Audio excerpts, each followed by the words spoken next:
নমস্কাৰ অংকুৰিত অসম চাই থকাৰ বাবে ধন্যবাদ। চৰাইদেউ জিলাৰ সাপেখাতি দুই পৰিশ্ৰমী শাহু বোৱাৰী গঢ়ি তুলিছে আত্মনিৰ্ভৰশীলতাৰ এক সুন্দৰ দৃষ্টান্ত।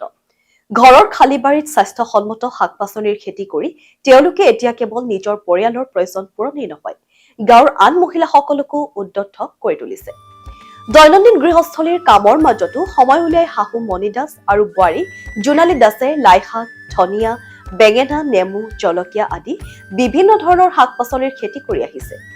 সম্পূৰ্ণ ঘৰুৱা পদ্ধতিৰে কৰা এই খেতিত ৰাসায়নিক সাৰৰ ব্যৱহাৰ কম থাকিবৰ বাবে তেওঁলোকৰ উৎপাদিত শাক পাচলি স্বাস্থ্যসন্মত বুলিও গণ্য হৈছে।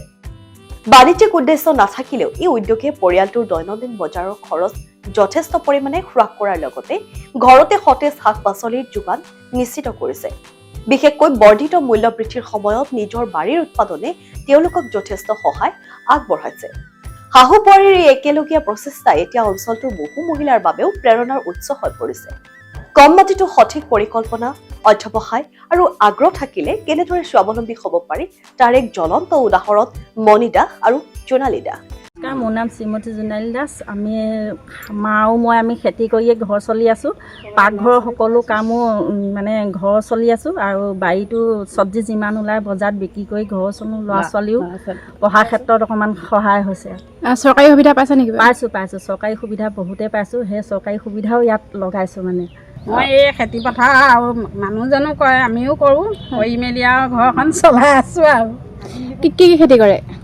এই ভাত কেৰেলা, জলকীয়া, পিয়ানি পালেং, নেমু, টকৌ গছ, এইবোৰ কঁঠাল কিবা কিবি আছে। আনাজ চানাজ।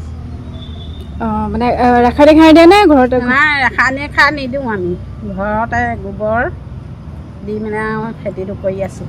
এই বেমাৰবোৰ হৈ আছে না, আমি সেইকাৰণে এই গৰু গোবৰ দি খেতি কৰি মেলি আৰু খাই থাকোঁ। বজাৰৰ চালানী মালটো নাখাওঁ, মানে সেইটো কৰি মেলি বজাৰতো বিকি আছোঁ।